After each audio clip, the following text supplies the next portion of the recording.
Hey everyone, I want to talk about the ProAna movement and Wanarexia, the phenomenon of Wanarexia.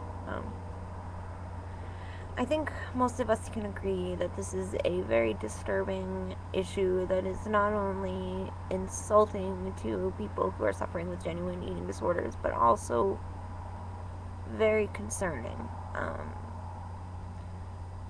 The average age of people populating ProAna sites today is between 9 and 13, so it's a great degree of minors that are patronizing these sites, and that's just very disturbing.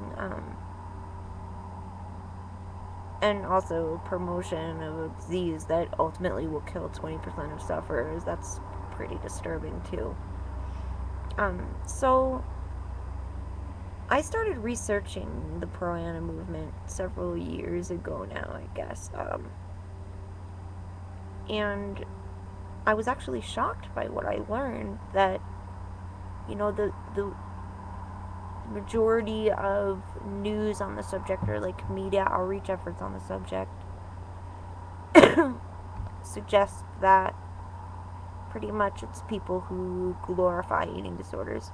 That's pretty much it. But actually, there are two subpopulations, I guess, who embrace the term ProAna. There are those that you hear about, the classic interpretation of EDs are cool and chic and a good idea, and we want to copy anorexics so we can be skinny, and it's all about beautifulness and being thin. Which, like I said before, I think most of us can agree is really, morally repugnant and just disturbing, concerning.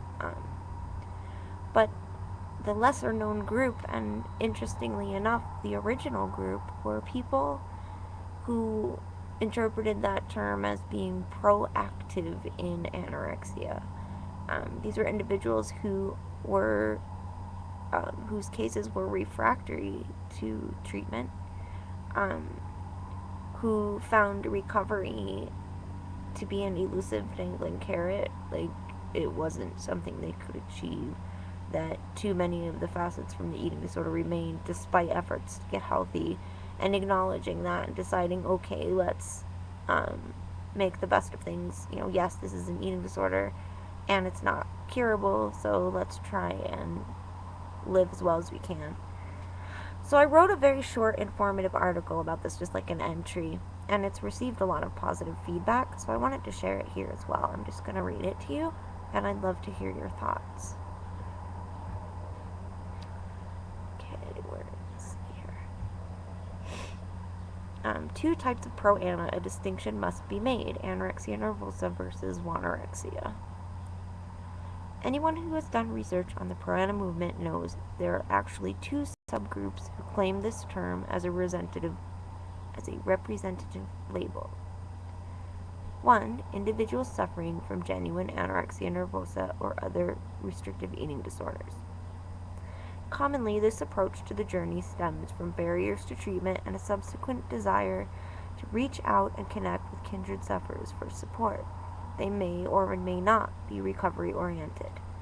Genuine ED sufferers who identify as ProAna embrace the term as proactive in anorexia, making the most of their lives despite their disorder. This group includes those for whom treatment is inadequate, inaccessible, insufficient, or unwanted. 2. Wanarexics. Individuals who covet pathology, who embrace the anorexic praxis and want EDs, those who have taken an historical empowerment motto and twisted its intended meaning to a literal interpretation.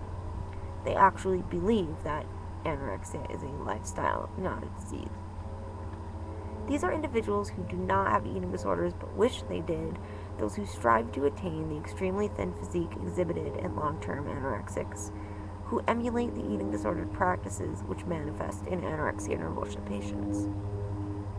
The former are seeking a new approach to the journey, reaching out when current treatment modalities have failed to help. The articulation of the Anna Creed, Anna Psalm, Ten Commandments, and letters from Anna or Mia were actually originally intended as creative alliterations explorations of the ED psyche, They were never meant to be taken literally. This is a critical issue. Wanorexics have embraced these creative works as literal tenets for how to become anorexic. The latter are resented by genuine sufferers who know all too well that EDs are not glamorous, cool, or chic in any way. So yeah, I'd love to know what you think about this article. Come share your thoughts. Make a video response if you like, or comment below, whatever. Let me know what you think. Much love, guys. Bye.